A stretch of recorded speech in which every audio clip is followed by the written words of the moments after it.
Certa vez, os repórteres insistiram para saber de um montanhista por que ele sonhava em ser o primeiro a chegar ao topo do Monte Everest. A resposta entrou para a história, porque ele está lá. Ao contrário de George Mallory, o alpinista britânico que morreu antes de chegar lá, a minha convidada chegou ao topo do Everest e voltou para contar a história. Ela é a primeira mulher negra da América Latina a escalar a montanha mais alta do mundo. Bem-vinda ao Provoca, Areta Duarte. Obrigada, Taz, obrigada. Para mim é uma honra realmente, que espero que essa conversa seja muito produtiva. Que a gente chegue ao topo do Everest. Que a gente alcance o nosso Everest de hoje.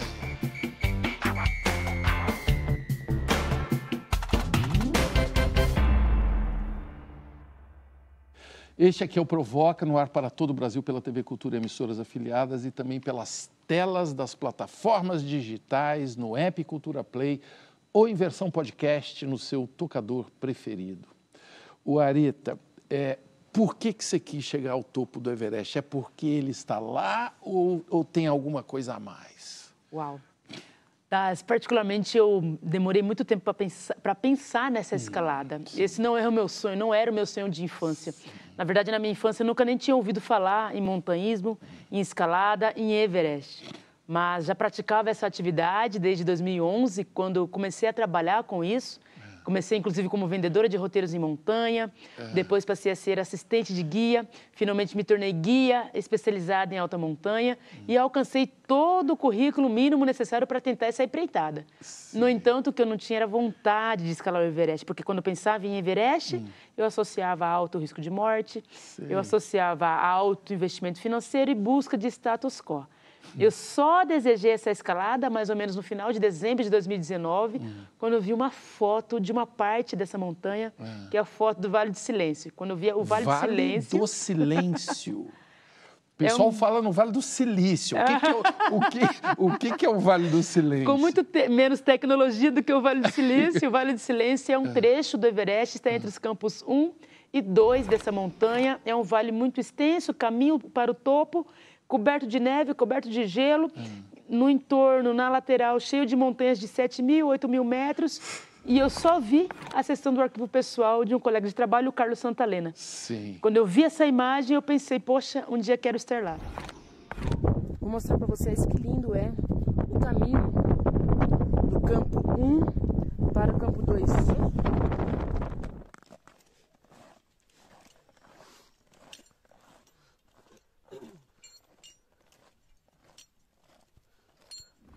Eu quero falar para eles, porque você fala com esse sorriso, montanhas de 7 a 8 mil metros. Vamos supor que eu resolvo que eu quero chegar ao topo do Everest hoje, tá? Eu sou faixa branca, eu subi umas pedrinhas aqui, outra ali. Quanto tempo eu preciso para me preparar para isso? Poxa, eu te digo que, em média, 3 anos, mas isso é dependente da disponibilidade de tempo e da disponibilidade financeira. De recursos. De recursos. Aí depende muito da sua Porque você tem que se dedicar mesmo. Exato. A gente fala de pelo menos 5 passos, Taz, para alcançar o condicionamento físico, técnico, emocional para essa empreitada. Então, a gente acredita que é importante ter excelente condicionamento físico, estar bem em resistência cardiovascular, resistência muscular, resistência de força, conhecer escalada em rocha, conhecer escalada em gelo, ter volume de experiência em alta montanha, ter se experimentado nesse tipo de ambiente. Em outras montanhas antes, Em outras montanhas antes. E, por último, enquanto quinto passo, ter escalado uma montanha de 7 a 8 mil metros. Eu cumpri esses passos por conta do meu trabalho enquanto guia. Galera, a gente está no cume do Parinacota, chegamos aqui às 16 horas e 15 minutos. Foi duríssimo, quase desistimos, quase eu fiz o grupo parar, desistir, porque a minha prioridade era a segurança. E unanimidade, todos queriam chegar até aqui, guias e clientes, e aí a gente decidiu continuar. Chegamos. E 7 a 8 mil metros significa para o seu corpo se acostumar com essa situação. Exatamente. A partir de 7.000, 7.500 é considerado zona da morte, onde não é recomendado a gente passar tanto tempo. onde o risco de edema pulmonar, edema cerebral aumenta bastante. Inclusive, a partir de 7.500, zona da morte, é recomendado o uso de oxigênio suplementar.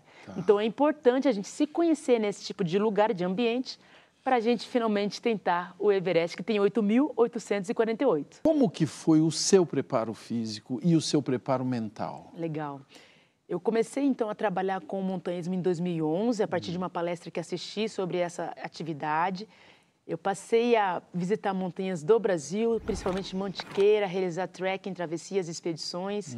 Com o tempo, passei a dar assistência aos guias, indo para a Bolívia, para a Argentina, para o Equador, América Latina. Tá.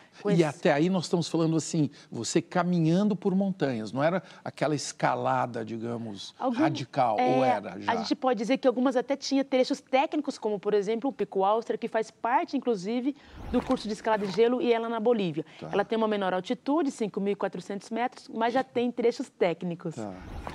Estamos aqui no cume do Sajama, vulcão Sajama na Bolívia, mais alta montanha do país. Eu fiquei impressionada, uma subida, uma escalada duríssima. A gente saiu 2h10 do acampamento alto, 5.700 metros. Chegamos aqui às 6.542, às 10h30 da manhã. Diria que foi uma das montanhas mais difíceis que eu já escalei. Agora, dá uma ideia, para quem nunca sonhou nisso, o que significa, por exemplo, uma temperatura? Suportar que tipo de temperatura? É daquela temperatura que você não pode tirar a luva para fazer uma selfie, assim, na hora que você chegou lá em cima? É exatamente isso, Taz. No dia de ataque ao cume do Everest, por exemplo, a temperatura era de aproximadamente menos 30 graus Celsius. Isso significa resfriamento dos órgãos, dos membros, principalmente das extremidades, muito rapidamente. Então, é o tempo de fazer uma selfie, um vídeo de poucos segundos e guardar logo, porque esquentar as mãos é muito difícil, aquecer realmente é muito difícil. Resfriar rápido, esquentar, a gente passa a soprar, a gente passa a esfregar as mãos, é muito rápido.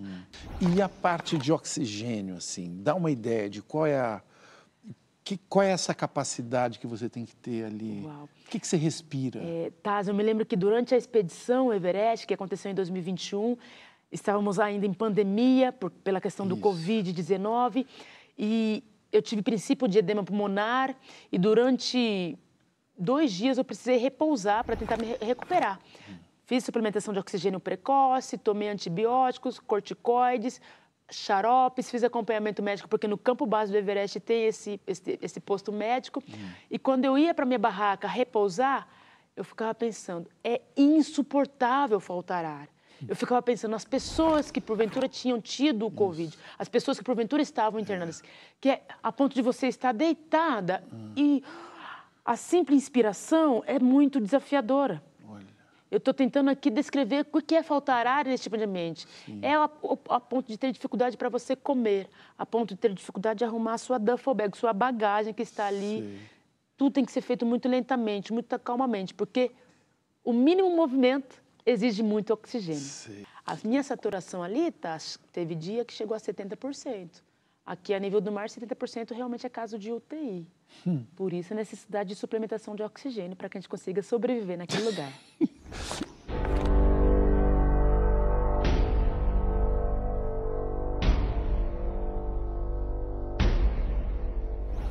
A montanha mais alta, ela não é necessariamente a mais difícil, ou é? Perfeitamente, não é. Não é, porque ela não é a mais técnica, ela não é... K2, por exemplo, que é a segunda mais alta do planeta, está ali no Paquistão, é considerada mais difícil pela questão técnica, pela burocracia para acessar o país, pelo risco de guerra. Então, são muitas variáveis envolvidas, mais risco de avalanche, mais risco de queda em gretas, que são as fendas na montanha, mas principalmente a questão técnica. Então, a gente tem muito mais trechos verticalizados do que o próprio Everest. Eu quero antes entender o seguinte, o Everest dá para subir por 2 faces, né? Nepal... E a chinesa tibetana. Tibetana. Isso mesmo, face sul e face norte. China e Nepal. Qual caminho que você escolheu? Eu fui pela face sul, Nepal. Nepal. Tem alguma razão? Tem. Geralmente a burocracia é mais simples e a maioria dos guias, das operadoras, das pessoas que trabalham lá, estão nessa face. Portanto, a gente tem uma melhor infraestrutura. E aí, vamos lá, você chegou no tal campo base, você falou, acampamento base. Isso mesmo. O acampamento base, a gente chega depois de 10 dias de caminhada, 10 dias de trekking. Isso mesmo. E ali é o quê? Que lugar é esse? É o lugar que você vai ficar se preparando? Perfeito. O acampamento base do Everest é o maior acampamento do mundo, são aproximadamente 400 barracas que tem ali por temporada. A temporada para escalada acontece de março a maio, então na primavera do hemisfério norte. Ali a gente passa a maior parte do nosso tempo, passa a ser a nossa cidade. A Mayara aí tá lavando a sua roupinha, plena neve. A última já. Está na sua última peça, provando sua brutalidade interna, as mãos vermelhas. Agora estende. E parece que cada vez mais tem mais gente, né, no Everest. Exato. O turismo, digamos assim. Exato, Taz. de Eu escalada. acredito que esse acesso muito está sendo desmistificado. Então, as pessoas têm percebido que é possível, entre aspas, qualquer um escalar o Everest, desde que tenha essa preparação física, técnica, emocional e dinheiro. Muito dinheiro, na minha opinião. Sim. Mas tem um desafio que aconteceu antes de chegar lá, que são os recursos, né, que você precisava para subir. Quando eu decidi ir ao Everest, mais ou menos em 2020, março, eu percebi que, por mais que eu tivesse o condicionamento físico, técnico, emocional, estava pronta do ponto de vista currículo, eu não tinha o dinheiro. O custo era aproximadamente $67 mil, o que significa hoje quase R$400 mil. Meio que improvável que uma garota da periferia tenha esse dinheiro na conta. Meio que improvável. E eu não tinha. No entanto, a minha vontade era imensa. Finalmente, eu estava com desejo de estar lá. E aí, eu comecei a planejar como conseguir esses recursos financeiros. A forma que eu encontrei imediatamente foi voltar a fazer aquilo que eu tinha feito na infância, foi voltar a juntar recicláveis. Voltei a ser uma catadora de materiais recicláveis. E você conseguiu angariar quantas toneladas?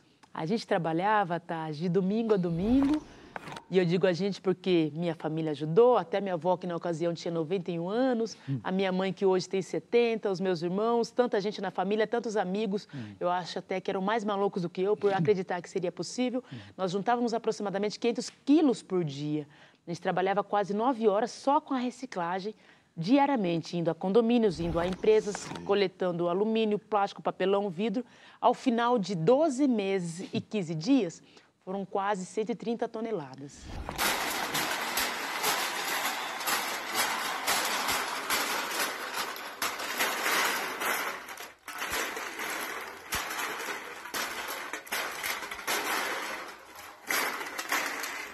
...130 toneladas para chegar lá no topo do Everest. E não é só isso, teve rifa, teve... Exato, não é? Exato. Teve a família, teve gente... Isso mesmo. Fazendo de tudo o escambau ali, e um pouco mais. A né? reciclagem significou 1/3 do recurso necessário.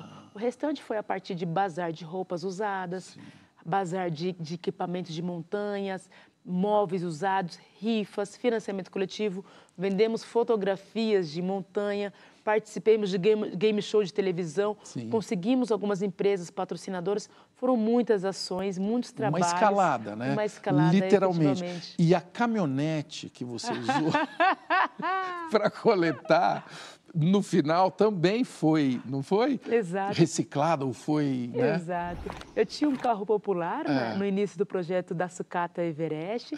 Eu precisei trocar esse carro popular por uma caminhonete, né, para ter uma caçamba ali, para conseguir coletar mais resíduos. E quando eu voltei do Everest, eu rifei esse carro, essa caminhonete, para ter um pouco mais de recurso para o livro. Claro. Para o livro. Para fazer o livro parir, a caminhonete virou o livro. Olha que maravilha. Isso é que é reciclagem de qualidade, né?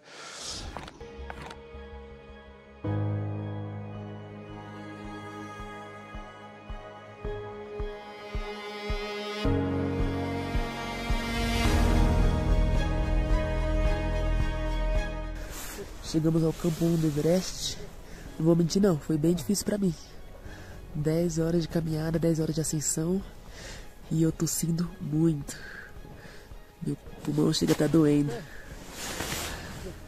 Agora já tem 2 horas que eu cheguei no acampamento. Tô descansando, hidratando, comendo. Amanhã a gente vai ao campo 2. Vamos falar do Sherpa, então. Quem é essa figura? Que nome é esse? O que ele faz? Qual é a função? Bom, para quem até não sabe como se escreve, Sherpa, então, é S-H-E-R-P-A, e significa uma etnia.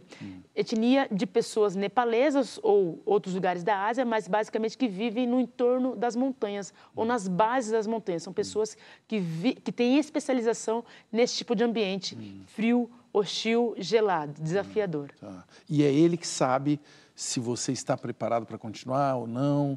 Ele é o olho que vê o que está rolando. Exatamente. Quando a gente vai para uma empreitada como essa, na verdade, a gente conta com uma equipe. Então, nessa equipe tem o Sherpa, que é o guia, tem o chefe do Sherpa, que é o Siddhartha, tem o seu coordenador que fica no campo base, tem os carregadores, cozinheiros, assistentes, então uma equipe gigantesca atuando com a gente. Eu saí com o Sherpa, com o Pasang Sherpa, que era o meu guia nesse dia, 1 para 1. Para cada participante é adequado que se tenha no mínimo um Sherpa, olhando só para você e você para ele, obviamente, no sentido de que ele também é um ser humano, então há risco para ele também. E a gente sai por volta das 11h30 da noite na direção do topo. A gente já acreditava que chegaria até lá no topo, em média, em 10 horas. Mas a gente levou mais tempo que isso. Agora, são 10h30 da manhã, do dia 23 de maio de 2021. O cume tá ali.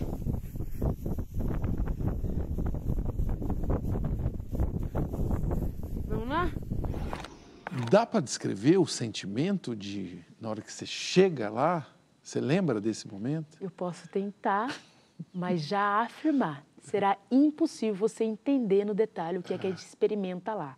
Mas eu posso dizer que, ao chegar, eu imediatamente ajoelhei, comecei a recitar salmos bíblicos, a agradecer, me senti em plenitude, lembrei das pessoas que me ajudaram a conseguir estar lá, lembrei muito da minha história de vida e me senti, Taz, a última bolacha do pacote.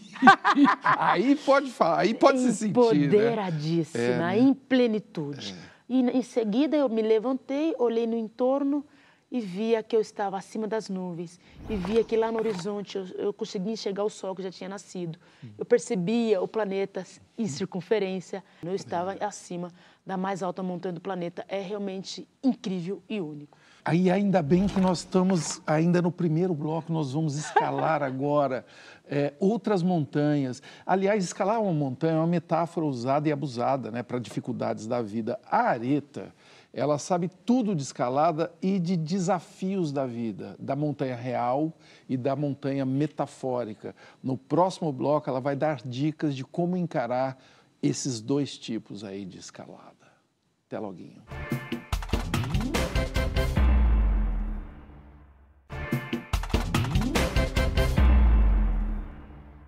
PIB é a sigla para Produto Interno Bruto, é um indicador econômico, né? Um número que representa tudo que é produzido num país. Quando se diz que o PIB do Brasil em 2023 foi de 10,9 trilhões, significa a riqueza produzida naquele ano. A minha convidada, Arita Duarte, a primeira mulher negra da América Latina a chegar ao topo do Everest, inventou um outro significado para esta sigla. Qual é o significado do seu PIB? Taz, foi muito orgânica essa invenção. Eu voltei do Everest em junho, começo de junho de 2021. Participei de uma coletiva de imprensa em que tinha ali algumas jornalistas perguntando de como tinha sido a minha expedição. De repente, alguém perguntou, Areta, o que é que você identificou lá ou que identificou no montanhismo? Falei, nossa, o que eu identifiquei foi que eu tenho poder interno bruto. Um produto, uma força interna para realmente alcançar e superar qualquer desafio. Ela falou, Areta, você identificou seu PIB. Eu falei, PIB? Sim, PIB. E aí ficou. Poder interno. Poder interno bruto. Que eu acredito que, de fato, é uma força que todos os seres humanos têm de realização, de sonhar, de encontrar soluções, caminhos para solucionar esse trajetório até a realização do seu sonho, do seu desejo, do seu objetivo, da sua meta. De coisas que parecem impossíveis coisas também, que parecem né? impossíveis. Agora, eu acredito também, Taz, que esse PIB muita gente não reconhece em si. Eu diria até que a grande maioria das pessoas não acredita no seu potencial. E aí falta, às vezes, um tipo de lapidação, às vezes uma educação, às vezes um auxílio familiar, às vezes uma questão emocional. Enfim, todo mundo tem o PIB, esse poder interno bruto. Precisa de uma lapidação, mas todo mundo realmente pode potencializar e ter as suas conquistas. Só mais uns poucos. metros.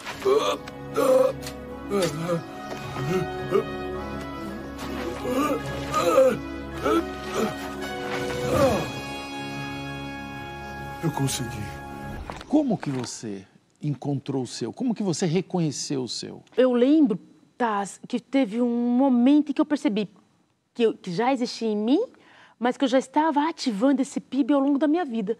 Quando, por exemplo, eu estudava na educação pública até a 4ª série, ensino fundamental, e eu, diferentemente da maioria da turma, decidi empreender vendendo chocolates, pirulitos, balas, para conseguir comprar um brinquedo.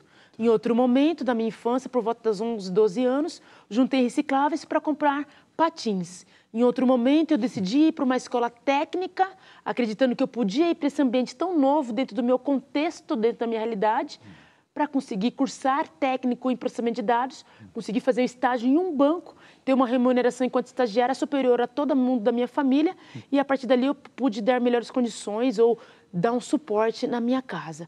Em outro momento, eu decidi ingressar no mundo do montanhismo, algo que ninguém no meu ciclo tinha experimentado. Ninguém que você conhecesse tinha a ver com isso. Exatamente. Na periferia onde eu moro, que é o Jardim Capivari, ali em Campinas, não tinha parede escalada, não tem morro, não tem pico, não tinha nenhum amigo escalador. Mas quando eu assisti a uma palestra sobre isso, eu pensei, uau, eu posso praticar. Então, eu percebi que ao longo da minha vida, eu sempre acreditei no meu PIB. Sim. Só não sabia conceituar e nem entendia o porquê disso.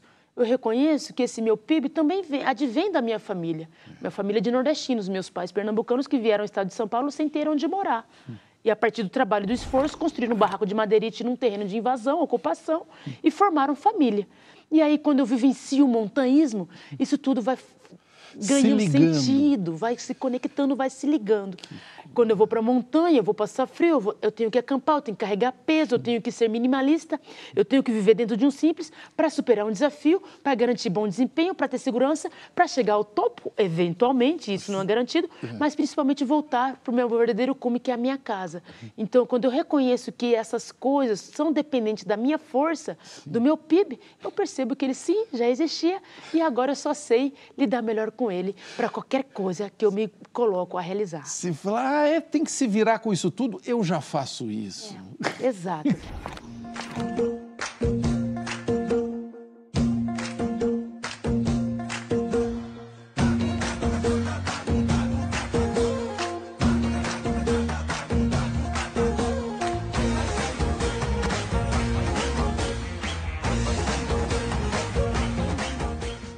Além de montanhista, você é uma empreendedora ambiental. Isso mesmo. O que é isso? Isso mesmo.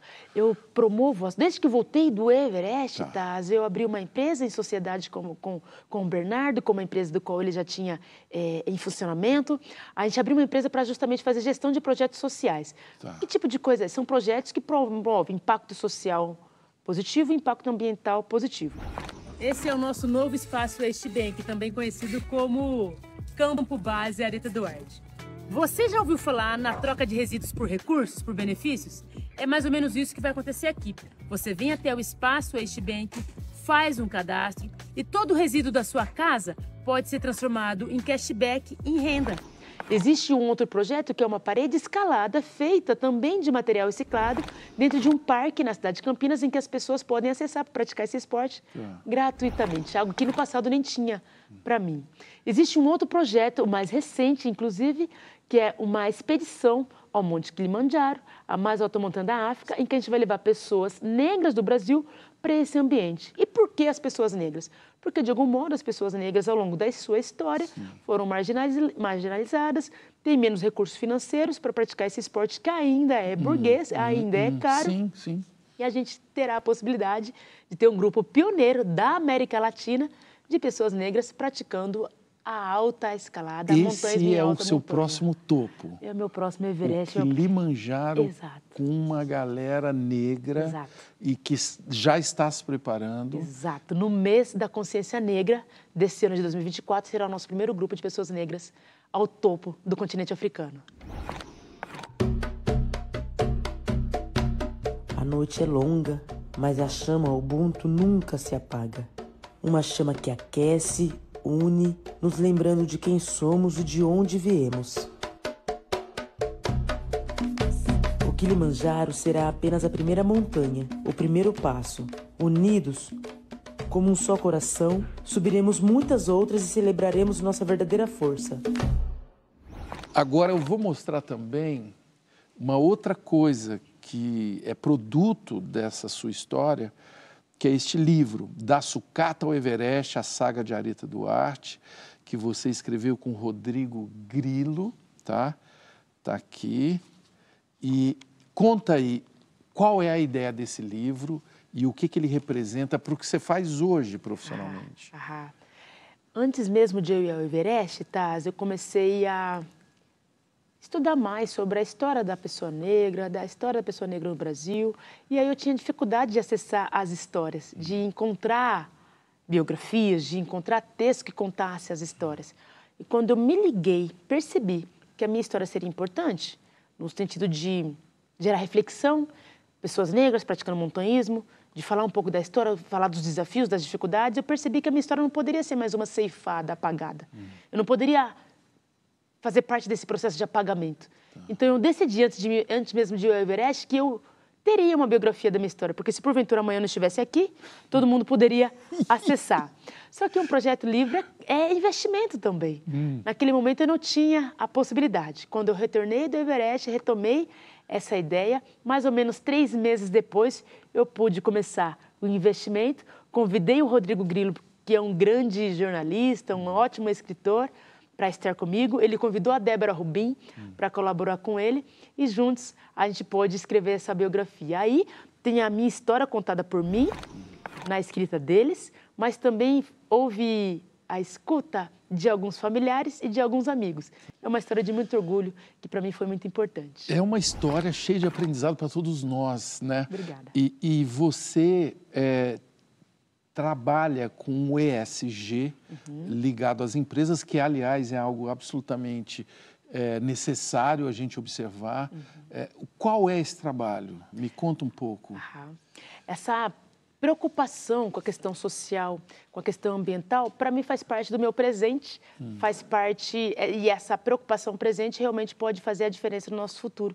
Esse trabalho, basicamente, é ter parcerias com empresas que estejam preocupadas com essa preservação e com esse impacto positivo, com a garantia de futuro. Então, são parcerias que eu faço enquanto embaixadora para ser uma interlocutora que conecta empresas, que fala com seus fornecedores, que fala com as comunidades, principalmente com a comunidade periférica. Eu tenho uma identidade, eu tenho uma facilidade de falar com todas essas comunidades e tentar fomentar realmente essa cultura da preservação ambiental. Você é um conector, né? É uma figura que junta coisas, né? E faz o pessoal entender o que está acontecendo, o que tem a ver com a vida, né? Isso tudo. Agora, quando uma empresa te chama, o que ela espera de você? Basicamente, ela quer que eu fale com os seus colaboradores o tempo todo, fazendo com que eles reconheçam o seu papel enquanto transformadores ecológicos, enquanto potencial e parte importante para esse processo e esse desafio que é tão gigante. A preservação ambiental não depende só de não é só de uma empresa, não é só do governo, não é só de uma pessoa física, é de todos, é para que esses colaboradores internos reconheçam o seu potencial, o seu poder, a sua importância, mas também ela espera que eu fale com as comunidades que estão sendo atendidas. De repente, no entorno de um aterro de uma gestora de resíduos do Brasil, a comunidade entenda que o aterro não é um lixão e que alguma ação está acontecendo ali para preservação e para impacto positivo. Que a comunidade entenda que a reciclagem é importante, que o reuso é importante, que a reciclabilidade, que a economia de energia, que a economia de água. Então, todas aquelas variáveis que envolvem preservação ambiental, realmente, a partir da minha participação, da minha imagem, a gente tem uma facilidade nessa comunicação. Lixo é tudo aquilo que é produzido pelos seres humanos numa conjugação de esforços do telencéfalo altamente desenvolvido com o polegar opositor e que, segundo o julgamento de um determinado ser humano, não tem condições de virar molho. Uma cidade como Porto Alegre, habitada por mais de 1 milhão de seres humanos, produz cerca de 500 toneladas de lixo por dia. O tomate, plantado pelo Sr. Suzuki, trocado por dinheiro com o supermercado, trocado pelo dinheiro que Dona Anete trocou por perfumes extraídos das flores, recusado para o molho do porco, jogado no lixo e recusado pelos porcos como alimento, está agora disponível para os seres humanos da Ilha das Flores. E lá no Everest, tem muito lixo? Muito menos do que é divulgado nas mídias de modo geral, eu diria. Eu me lembro de determinados... Toda vez que está chegando o mês de março, abril, de modo geral, muitas mídias populares começam a dizer que, poxa, lá virou um verdadeiro lixão a céu aberto. Mas não. A gente consegue enxergar ações muito positivas acontecendo lá. Existe, por exemplo, uma espécie de instituto que incentiva os locais a recoletar os resíduos e transformar esses resíduos em artes, para que seja vendido localmente e internacionalmente. É o Sagarmatha Next, é um instituto incrível que dá para a gente entrar na internet e acompanhar essas artes maravilhosas. Existe um outro projeto que se chama Carry Me Back, que significa coletar esses resíduos ao longo da trilha para destinar à reciclagem. Existe o SPCC, que é uma espécie de instituto também, que fiscaliza quanto a gente está levando de carga para a montanha e quanto está descendo. Significa que até as nossas fezes não são para ficar na montanha, a gente também tem que coletar, tem que descer. Então, existe o controle ali na trilha, no Vale do Khumbu, que é a trilha ao Everest, de ações positivas que são pouco divulgadas. No entanto, quando a gente chega no campo 4 do Everest, que é o último acampamento dessa montanha, de fato, é um lugar mais hostil, mais perigoso. Muitas vezes, numa rajada de vento, quebra-barraca, o montanhista acaba descendo e deixando seus resíduos lá. Não se justifica. Nós, principalmente enquanto turista, teríamos que ter ações que, de fato, incentivassem que alguém suba lá, eu pago, ou eu subo, enfim, para remover. Para resolver esse problema. Para resolver o problema. Porque se eu levei, eu tenho a obrigação. Você tem que trazer até o cocô? Até o cocô. Você tá brincando? Não dá para fazer uma compostagem? Lá em cima não, porque congela. Congela. Daqui a pouco a gente vai escalar a montanha, a gente vai escalar cocô. Meu Deus, mas nem as bactérias vão querer, né?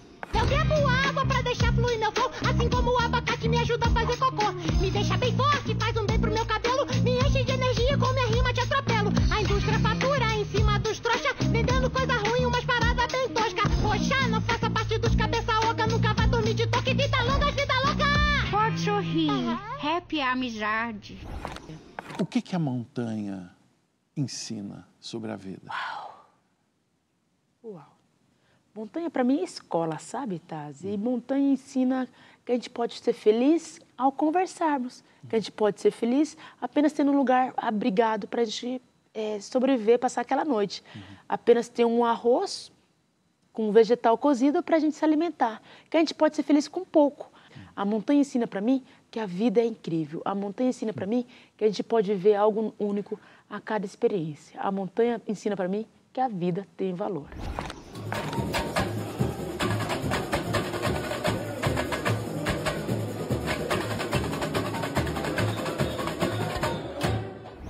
O fato de você ser a primeira mulher negra da América Latina a chegar ao topo do Everest significa o que para outras meninas negras? Eu levei tempo para entender, mas a partir da escuta de depoimentos, Taz, eu percebi que significa representatividade, significa uma esperança, significa uma abertura de porta, ou de uma porta gigantesca, que se a Aretha conseguiu, talvez eu consiga também. Eu sei que é possível. Eu enxergo um caminho, representatividade. Tem um significado muito potente por trás da minha chegada. E o que significa para mim é que eu não seja a primeira e única. É que sim, eu abri portas para que mais cheguem. Só me interessa a conquista coletiva. Só me interessa com que mais pessoas alcancem também. I have a dream. My 4 little children will one day live in a nation where they will not be judged by the color of their skin, but by the content of their character. I have a dream. I have a dream. Conta o que é a expedição Sankofa. Maravilhosa. Você já fechou essa equipe que vai para o Kilimanjaro?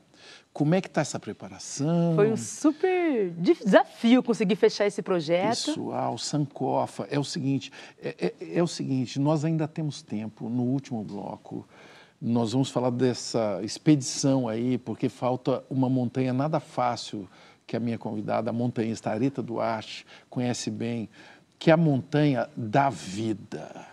Ela tem dicas preciosas de como encarar. Nós vamos chegar ao Sankofa. Até loguinho.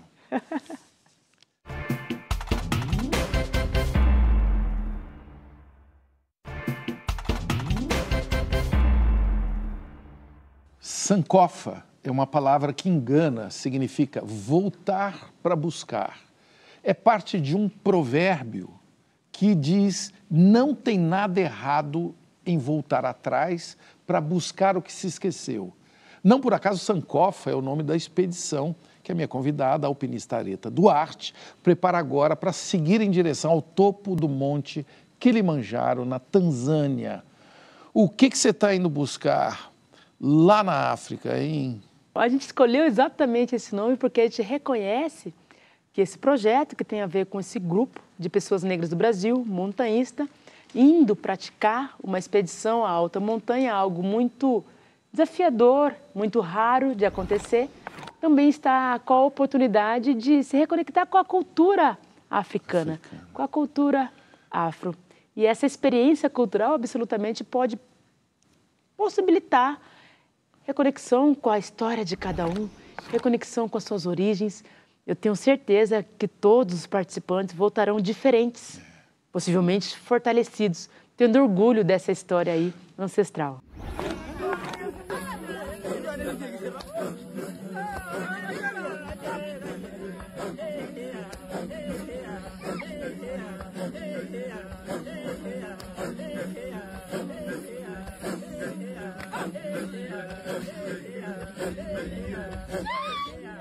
E como que você selecionou, como é que essas pessoas foram chegando? Bom, primeiro que esse projeto foi super desafiador, porque estamos em ano olímpico. Sim. E se tratando dos Jogos Olímpicos, muitas empresas destinam os seus recursos para marketing para os atletas do maior campeonato mundial, né?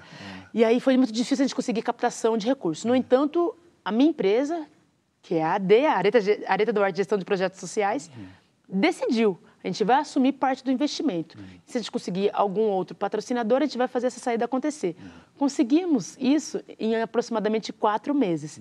E isso garantiu bolsa para 4 participantes. Então, tem 4 brasileiros negros indo comigo para essa expedição agora em novembro, para tentar essa empreitada que vai durar aproximadamente 8 dias na montanha. Quanto no total de pessoas vão estar nessa expedição?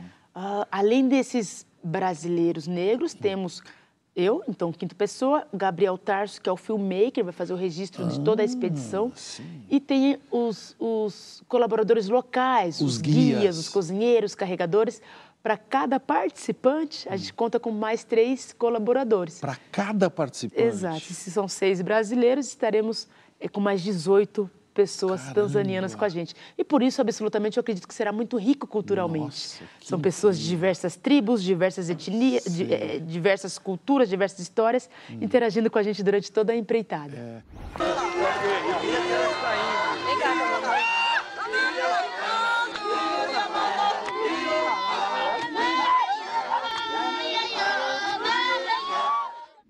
E a Tanzânia é um país lindo, né? E esse monte fica em que lugar da Tanzânia, assim? Fica mais próximo de Arusha, é o Parque Nacional Kilimanjaro, o mesmo nome da montanha. Uma região, é uma montanha isolada, não fica numa cadeia de montanhas. Você vê ela de longe, né? A gente né? vê ela de longe, infelizmente com menos gelo, menos neve do que antes, por conta do derretimento, por conta do aquecimento global. Mas uma montanha muito bonita, no meio das savanas. É incrível. E muitos animais ali embaixo, aí você vai subindo, só vão ficando os animais mais malucos que eles vão chegar lá em cima. Os seres humanos, exatamente. Não tem inseto, né? Chega uma hora que acabar uns Exato, insetos. Exatamente. Em todas as montanhas é muito difícil a gente encontrar inseto, no máximo realmente enquanto micro-organismos, bactérias, mas que a gente não enxerga efetivamente. No caso do Kilimanjaro, na parte baixa, bastante vegetação, terreno mais floresta. Depois, subindo no próximo acampamento, a gente passa a ter uma vegetação mais baixa, mais rasteira. Depois, o que a gente chama de ambiente mais desértico. E, por último, o que a gente chama de ambiente mais alpino, que deveria ter um pouco mais de gelo. A gente tem à vista, de longe, um pouco de neve, um pouco de gelo, mas com 0 vegetação. Você já chegou nesse topo? Já em 2017. Essa garota nasce na periferia de Campinas. Eu acho uma ironia, porque Campinas já significa que não tem montanha, né? Exato. Não é um lugar plano. Exatamente, verdade. Como que era a rua que você nasceu? A rua que eu nasci, era uma rua de terra, de barro, com muitos barracos lá no início. Até meus 6 anos de idade eu morei nesse barraco de madeirite azul, mas com a possibilidade, tá, de uma infância incrível, porque eu podia estar na rua brincando, de soltar pipa, de jogar futebol, de jogar bolinha de gude. Eu era e sou a caçula de três crianças. Os meus irmãos são meninos. Como eu disse, o Júnior e o Estênio me possibilitava praticar, estar na rua, me sentindo segura. Sim. Coisa que é mais desafiadora hoje. A infância atual é muito mais limitada, muito voltada às telas de celular, de TV. Então, foi uma infância incrível em que podia subir árvores, que eu podia subir prédios que estavam, porventura, em construção ali no entorno, que eu podia estar na rua correndo para lá e para cá, brincando muito.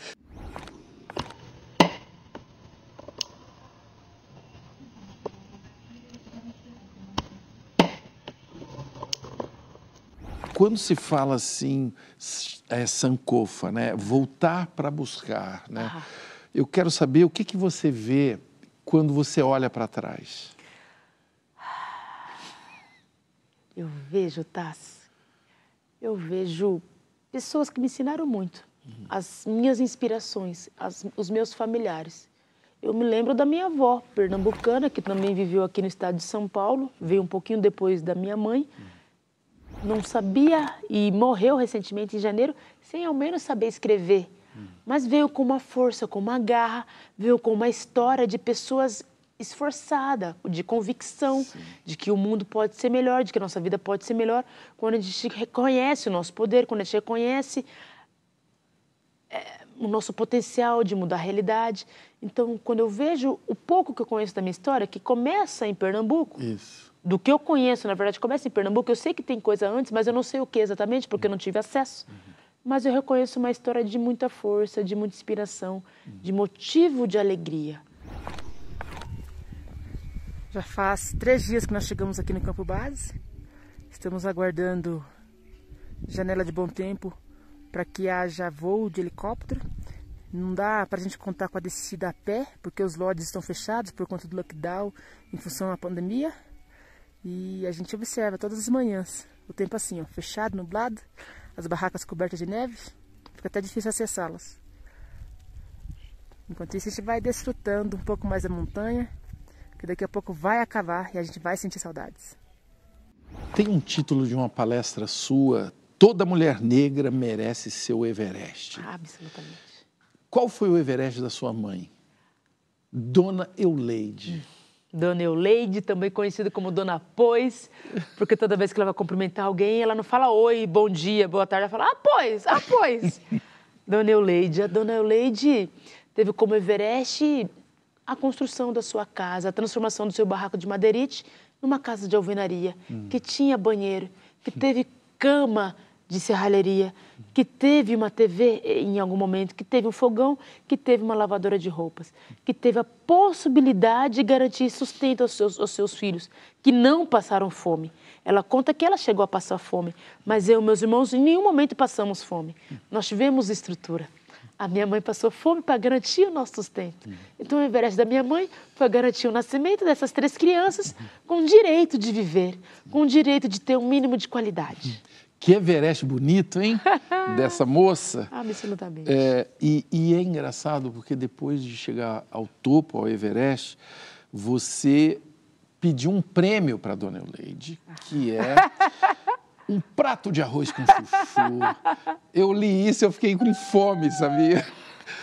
Eu imagino como deva ter sido delicioso. Como foi isso? É verdade isso? É verdade, Taz. No Everest, por mais que a expedição tenha uma ótima infraestrutura, considerando as condições locais, nós comíamos vegetais cozidos, nós comíamos arroz, lentilha. Existe um prato típico lá que eles chamam de daubá, que basicamente é o arroz, lentilha, batatas, muito tempero com curry, mas eu sentia saudade da comida da minha mãe. Poxa, claro. Nós temos acesso à internet nessa expedição até o Campo Base. Toda vez que eu mandava mensagem para ela, eu ligava para ela via rede social.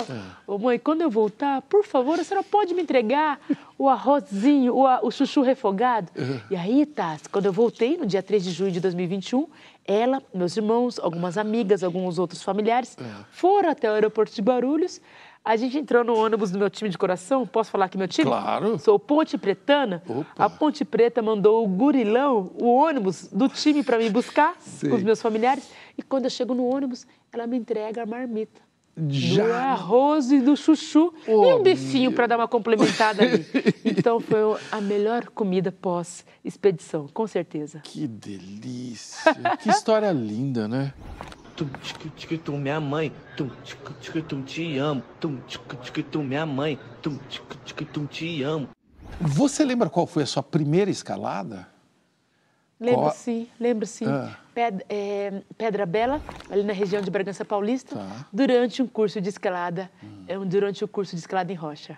E você já percebeu qual era a maior dificuldade de uma escalada? Medo de altura. Medo de altura. Você tem medo de altura? Tenho. Você que chegou no topo do Everest, você tem medo? Você está falando sério? Tenho medo de altura. Toda vez que eu vou para esse ambiente vertiginoso, Pedra do Baú, por exemplo, é para mim um dos ambientes mais vertiginosos que existem. É bem alto, a gente olha, a gente enxerga o vale e ali a gente tem que realmente confiar no equipamento, confiar nos procedimentos que aprendemos em treinamentos, em cursos, porque absolutamente qualquer queda ali será fatal. Então, o medo de altura me ajuda também a ser mais sistemática, ser mais prudente, ser mais organizada para garantir a segurança.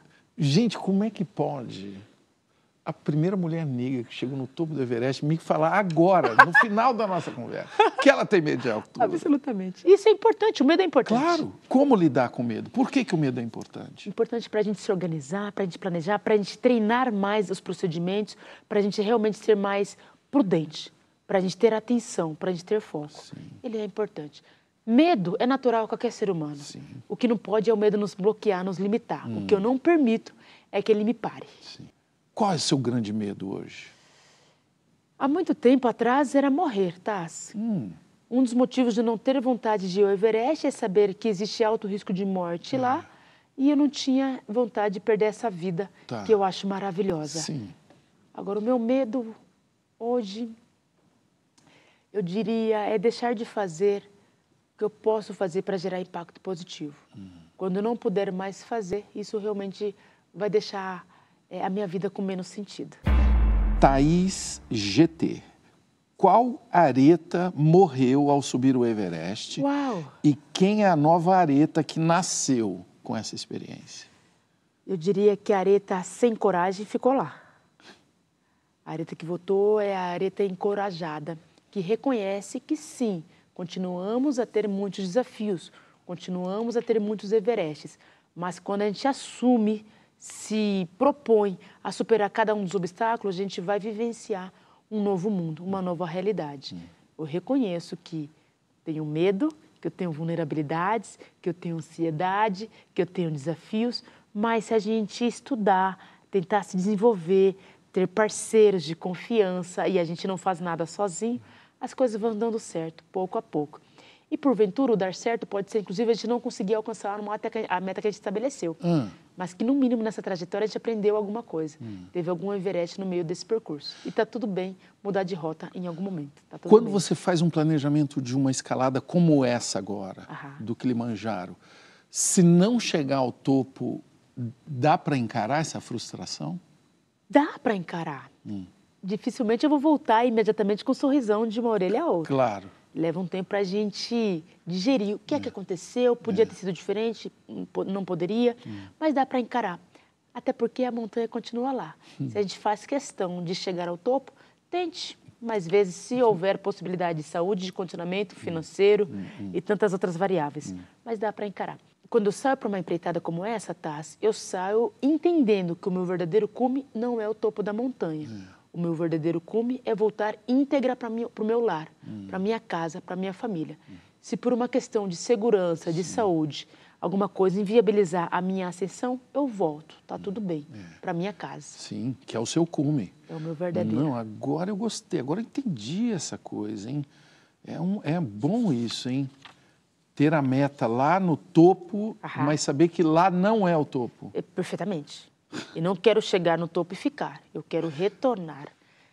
No limite daquela montanha, eu quero voltar. O que te tira do sério? Injustiça, machismo, racismo. Mas principalmente desequilíbrio de opinião. Mentira, para mim, me tira do sério. Me conte a verdade. Doa a quem doer. Me conte a verdade. Não me venha com conversinha mole, né? Não me venha. Eu suporto a verdade. Eu prefiro. Esse é um desafio, hein? Pode mandar que eu aguento. É isso. Caraca, É isso. Gostei dessa. Agora que você já chegou a todas as montanhas mais altas do mundo, é isso que você já conquistou, aonde você quer chegar? Do ponto de vista de montanhismo, tem muito mais a ser escalada. Eu quero muito ir ao Denali, que fica na América do Norte, e quero muito, escalar as 7 montanhas mais altas dos Andes. Então, passar pelos 7 países contemplados pelos Andes. Agora, do ponto de vista de realização pessoal, Taz, quero ver mais mulheres e mais pessoas negras nas montanhas. Quanto mais eu puder guiar, liderar grupos, levando esses grupos minorizados para esse tipo de prática, me interessa muito. Porque eu me realizo lá, volto empoderada, volto engrandecida. Para mim, montanha, volto a dizer, é escola e eu quero dar essa oportunidade para mais e mais pessoas. Estou aqui na Cordilheira Real, a 4.900 metros, com um grupo que eu não tenho nem palavras para dizer. Vou mostrar para vocês verem o que é. Cadê o grupo? Mulherada! Só mulheres no Condoriri! Bom demais. Melhor grupo! Areta Duarte Freitas, o que é a vida? É uma grande oportunidade de você viver intensamente, com medo mesmo. Uma oportunidade para ser feliz, para viver com intensidade, para viver suas emoções, para viver o que estiver disponível para você, de maneira muito única e exclusiva. Eu diria até, Taz, que nós somos uma peça única desse grande quebra-cabeça que é a sociedade.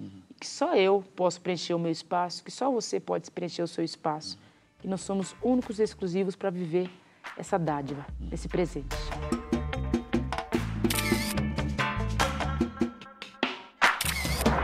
Você que tem a capacidade de olhar para uma pessoa e saber se ela está preparada, depois dessa conversa, você acha que eu tenho alguma chance eu sei, de ser candidato? Absolutamente, tá. Já ouvi de você que você gosta de natureza, já ouvi de você que você é ativo. Por que não? Bora? Eu vou responder no próximo Provoca. Obrigado pela Bom demais.